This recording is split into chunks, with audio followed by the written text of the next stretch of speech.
Hey kids, this is Restart. I'm going to read chapter 14 to you and we're going to see what happens next. Remember in chapter 13, Chase and Shoshana are now going to end up working together on this video project and Shoshana is not happy about it. So this is chapter 14, Chase Ambrose.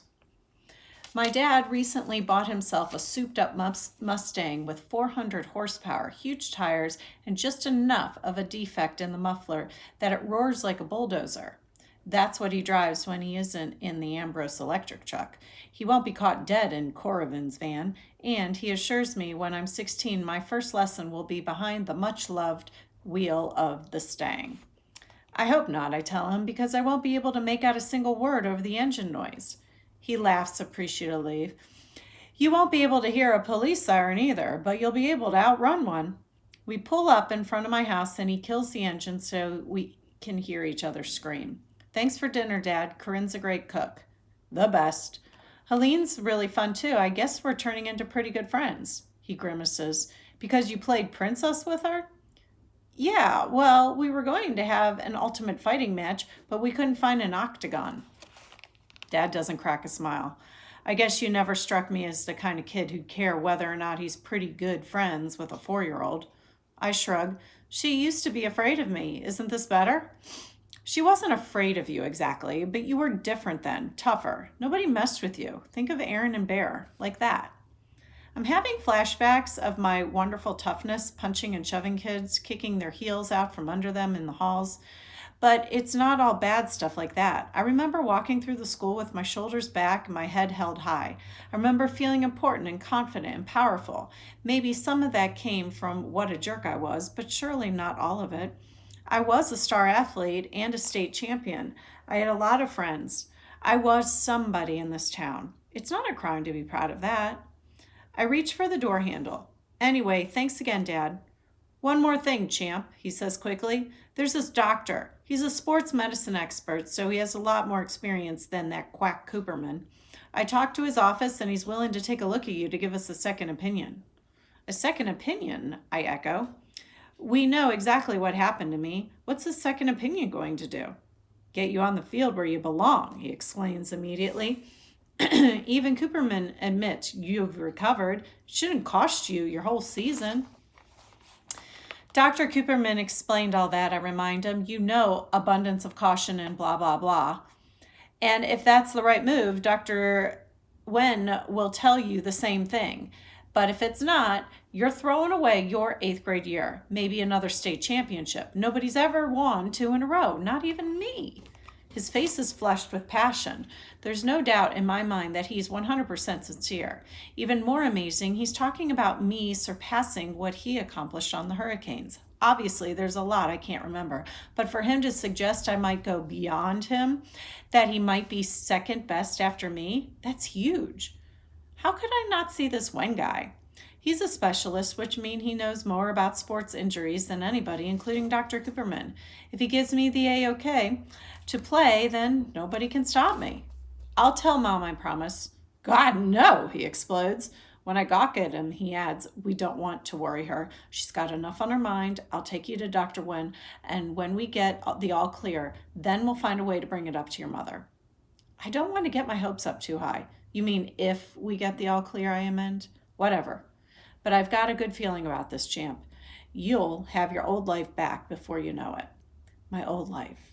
I allow my mind to sift through the idea. I'm excited to play football, but what I really crave is the chance to be me again, to make up with my best friends and mend fences with the team. Those feelings of self-assuredness and pride won't just come from memories anymore. It could all happen very soon. What do you think the doctor's going to say? Do you think he's going to be ready to play, or do you think he needs to stay out the whole season? Bear snatches the pass out of the air, hugs the ball close to his body, and executes a lightning spin through move around a lady pushing a baby carriage on the sidewalk. Watch it, she barks as she startled the baby begins to scream. Sorry, I shout over my shoulder, and we continue along Portland Street, tossing the ball between the three of us. I'm not back on the team yet, but no one said I couldn't play a friendly game of catch as we make our way to community service. The friendly part is just for us. It doesn't include our fellow pedestrians who run for their lives when they see us coming. Hey, cut it out! Watch where you're going! That's my head you almost took off. A 10-year-old kid lets loose a string of obscenities when we knock him off his bike. You kiss your mother with that mouth? Aaron crows gleefully. Laughing, I haul the kid and his bike upright and turn back just in time to see the ball screaming at my face. At the last second, I reach up and pick it out of the air. Not bad. I think to myself, maybe I really am the star everyone says I used to be. Aaron and Bear are all power and no finesse. Aaron's even kind of butterfingers. He's constantly running into the road after the bouncing ball amid squealing brakes and honks of the outrage. But I seem to have some real skills and what Dad would call good hands. Great catch, Ambrose, Aaron bellows. Now you see how much the Hurricanes need you? I grin, but don't tell them about the appointment Dad's going to set up with Dr. Wen. I don't want them celebrating something that might not happen if the new doctor doesn't clear me to play. But he's going to. I can feel it. When we get to Portland Street residence, I spy Shoshana just stepping in the front door. Luckily, Aaron's looking the other way, and I throw Bear a bullet pass to make sure he doesn't see her. It wouldn't be easy to explain to those guys that she and I are working together. I don't have a timesheet to sign, so when they head to the office, I make a beeline for Mr. Solway's room. I'll have to catch up with them at some point, but the way they goof off and eat cookies, I've got plenty of time. I don't feel great about running around behind their backs, but it's easier this way. Why stir things up if I don't have to? So the Colonel's lecturing us on conserving resources, and right behind him on the landing strip, the PFCs are unloading the 6 coolers of pastrami sandwiches we had flown in from San Francisco, and we're praying he doesn't turn around because we sent 2 pilots over 12,000 miles, including a stop at the Midway Islands, to get us lunch. We're breaking our arms, patting ourselves on the back that we got away with it when the Colonel sniffs the air and says, "Call me crazy, but I swear I smell pastrami." I cling to the flip cam so my laughter won't make the picture jump. I can see that Shoshana, the interviewer, is actually biting the side of her mouth to keep from cracking up. You don't want to do anything to interrupt Mr. Solway. Once he gets started, the stories tumble out one after another. It's our 3rd day at Portland Street working with the old soldier, and our best yet. So Shoshana never planned on spending more than a couple of hours here, but neither of us counted on Mr. Solway having so much to say. Most of the time, he's all sarcasm, so it's hard to have a normal conversation with him. The big difference is Shoshana, who's a natural interviewer. She's so genuinely interested that she brings out the best of Mr. Solway. Some of the stories are sad, like losing friends in battle or having to rescue children orphaned by the war. Some are uplifting, the work of medics and nurses and the incredible heroism of ordinary soldiers. But amazingly, in the middle of all that suffering and violence, a lot of funny stuff happened too, like the pastrami incident or the time General MacArthur's laundry was sent to their post by mistake and they used his silk boxer shorts as party hats on New Year's Eve. I get the impression that Mr. Solway was the Army's version of a class clown, which doesn't really match the cranky old geezer he is now. Or maybe it does. I think of his mistrust of authority figures like doctors and administrators. He saw almost as many of those during the war as he does today in assisted living. After he took out that tank, he spent 5 weeks in the hospital. He was nearly court-martialed for running an illegal gambling operation. He filled empty IV bags with helium and took bets on balloon races. While he's telling it to Shoshana, he's roaring with laughter. His face is pink from the joy of the memory. I had $50 on the hot water bottle. That was a lot of money in those days, and this crazy Texan threw a hypodermic needle like a dart and brought me down 3 feet shy of the finish line. I've never been so mad at anybody in my life, but I paid up. At least I was going to until the MPs raided the game. Party poopers. Engrossed in the story, I nearly missed the twin gasps from the hall. I glance over my shoulder to spy Aaron and Bear standing in the doorway, staring in bewilderment. Busted. Let's take a break, okay? I set down the camera and joined them outside. What gives? Bear demands. First you come up with us to community service when you don't even have to. That's bad enough, but now you're making a movie about the place? It's for a video club. And with Shoshana Weber? Aaron cuts me off. Her stupid family got us sentenced to the Graybeard Motel. Maybe I'm trying to make things right for her, I defend myself. Maybe if I help her with her project, the family will be in more of a forgiving mood. Yeah, that'll work, Aaron snorts. Listen, man, you might not remember how much the Weavers hate our guts, but I do. If it was up to them, we wouldn't be on community service. We'd be on death row. But hey, it's all good. If you want to spend your time with people who curse the day you were born instead of your two friends, it's not like we can stop you. I'm torn. On the one hand, I'm doing anything wrong. I'm not doing anything wrong. Still, I've kind of brought this on myself by covering the fact that I'm working with Shoshana. Aaron looks honestly hurt, like I'm stabbing him in the back. And let's face it, he might be kind of right. After all, I didn't have to be so secretive about the video project. Bear chimes in. And all of the Dumbledores in this place, why do you have to pal around with that one? If you're looking for relics, this place is like an all-you-can-eat buffet. Why him? We're interviewing him, I try to explain. He's the most interesting person here. The guy's a war hero. They stare at me like I've got cabbage for a head through a long, weird silence. Finally, Aaron mumbles, yeah, you showed us the picture. The way you ignore all the residents here, I figured maybe you forgot. Yeah, well, we didn't, Bear snaps. We know all about Mr. Steinway. Solway, I correct. Aaron is annoyed. Listen. When you're practicing football 3 hours a day and doing community service because you have to, not because it's your hobby, you've got a lot more in your mind than remembering every old coot's name. Come on, Bear. Look who's talking about forgetting, Bear adds resentfully as they head down the hall. Way to go, Chase. I chew myself out as they round the corner. This is exactly what I was trying to avoid. And now they're ticked off at me. Worse, they feel like they can't trust me anymore. What's next, huh? When I re-enter the room, the first thing I see is Mr. Solway's walker standing against the wall. The old soldier himself is up on his feet, directing Shoshana, who is pulling a heavy box out of the closet. You know, she's saying, I thought being in the army taught people to be more orderly. Mr. Solway throws his head back and coughs loudly. I'm the exception to that rule. Some of the fellows, to this day, they make a bed so tight you could bounce a quarter off the blanket. Me, I always hated the spit and polish. I promised myself that the minute there was no sergeant around to search for a speck of dust on my boots, I was going to be as messy as I wanted to be. Well, in that case, Shoshana informs him, this closet is your crowning glory. Instead of being insulted, the old soldier looks kind of pleased. I can see it from all the way across the room. There are a few shirts, pair of pants, and one suit on hangers pushed over to one side. The rest of the space, 90% of it, is jam-packed with what can only be described as stuff. Picture the entire contents of a house crammed into a tiny 4x4 space. All things that would end up in the basement, the garage, the attic, live in that closet.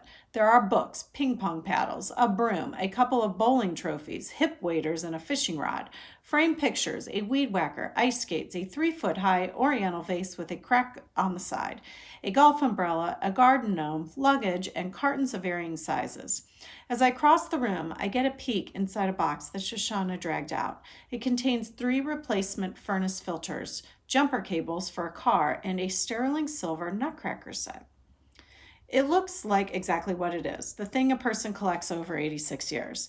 And when that person moves to a place where all the storage space is one little closet, it gets pretty tight in there. We've got a lot of great footage, Mr. Solway talking. Shoshana explains to me from the depths of the collection, but what we need are some visuals to cut away to mementos, old photographs, that kind of thing. What do you think?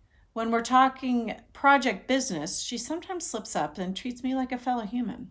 Good idea, I agree. Mr. Solway peers into another box. Son of a gun! I was wondering what I did with my 32-piece ratchet set. I look at him standing up and walking on his own, even bending over to see inside the carton. It's hard to believe that this is the same Mr. Solway I'd first met, struggling on the walker and never even bothering to open the blinds to let some light into his gloomy room. Maybe when his wife died, he moved into Portland Street. He lost focus because everything in his life used to revolve around her. But now that Shoshana and I are coming over to work on the video, he's totally different. He wants to present himself well on camera, so he shaves, dresses well, stands straighter, and walks better. According to the nurses, his appetite has improved at mealtimes. We dig around some more, moving stuff out of the closet and unpacking boxes until the floor is covered with knickknacks. We do find a few things that we can use in the video. A black and white photographs from the barracks in Korea, the Solway's wedding picture in a double frame with one of their 50th anniversary. His old military dog tags, and another set belonging to a buddy who was killed in the war. We've got enough, but Shoshana is like a bloodhound on her hands and knees in the closet, running her hand along the baseboard. "What are you doing back there?" Mr. Solway asks. "Drilling for oil?" She reaches behind a golf bag and draws out a navy blue velvet jewelry box in an odd triangular shape. Embossed in silver on the lid is the Great Seal of the United States. "You found my medal!" Mr. Solway exclaims in amazement. Glowing with discovery, Shoshana flips open the cover. The box is empty. Mr. Solway frowns. It must have fallen out. Shoshana and I give the closet floor a thorough inspection. No medal. She has a question. "Mr. Solway, when was the last time you wore your medal?" "In this place?" He's sarcastic. "Lots of state occasions here. Wheelchair races, canasta games, colonoscopies." "What about before that, before you moved here?" He casts a wry grin. "I get you. What if the crazy old codger packed up the empty case for a medal he lost 20 years ago?" "No, don't apologize. It's a valid question. The answer is I never wore it. Not that I was ashamed of it, but it didn't feel right. Like I'd be saying, 'Look, how great I am. I've got a better medal than you. Any dimwit can win a Purple Heart.' My wife used to take it out once a year on Veterans Day, and when I refused to wear it, she'd polish it up and put it away again.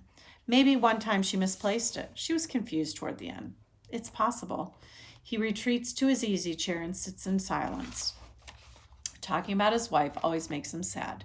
We could quit filming early in order to leave our subject with his memories. "I love Mr. Solway, but he's pretty weird," Shoshana says as we cross the lobby, heading for the exit. "He won his country's highest honor and basically ignored it." "People were different back then," I offer. More modest." "Yeah, sure, modest. But to care so little that you don't even bother to open the case to see if the medal's still there, and then hide it in the back of your closet behind a golf bag, you've got to be a real oddball." We're going through the sliding doors which might be why she doesn't notice that I stagger for a split second. Missing medal. Empty case buried under tons of junk. Mr. Solway's medal wasn't lost. It was stolen. Somebody pocketed it and tossed the case where it would be hard to find. Who would do such a thing? There are plenty of possibilities. Portland Street is a busy place with a big staff. Doctors, nurses, attendants, service people. There were painters in recently. It could have been one of those other residents or even a visitor. But as I run my mind over the range of suspects, an image keeps forcing itself in front of my eyes. I see a $20 bill in Mrs. Swanson's shaky hand. I see greedy fingers snatching it away. Bear and Aaron gloating over all the pizza it would buy. Of course, there's a big difference between $20 and the decoration awarded to a war hero to honor his bravery above and beyond the call of duty. But somebody greedy enough to take money from a confused old lady who thinks she's tipping room service. How could a guy like that pass up the chance to get his hands on something far more valuable? I turn pale because Shoshana regards me in concern. "You okay? You look like you're about to faceplant." "I'm fine." I'm so not fine. But I keep my mouth shut. What kind of friend am I that I instantly suspect Aaron and Bear of stealing Mr. Solway's medal? What kind of friends are they that it's so easy for me to believe they did it? 2 hard questions followed by a third. What should I do now? So that's the end of the chapter. What should Chase do now? So remember, we talked about this before. We think the medal may be stolen, and by whom? So Chase is trying to put the pieces together and figure it out. So what is he going to do? Is he going to confront his friends about this missing medal? Maybe he already knows where it is. Maybe he doesn't. So I guess we will have to read on to find out. All right. Thank you.